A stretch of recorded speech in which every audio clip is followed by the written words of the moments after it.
അതൊരു രസമില്ല കാണാൻ. തീരെ രസമില്ല. രസമില്ല.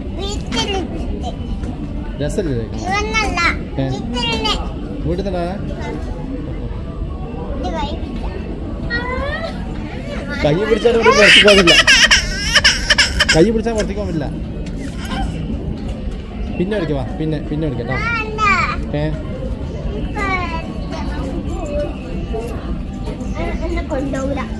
ഇവിടുന്ന് പുറത്തേക്ക് ഇറങ്ങാൻ പറ്റില്ല.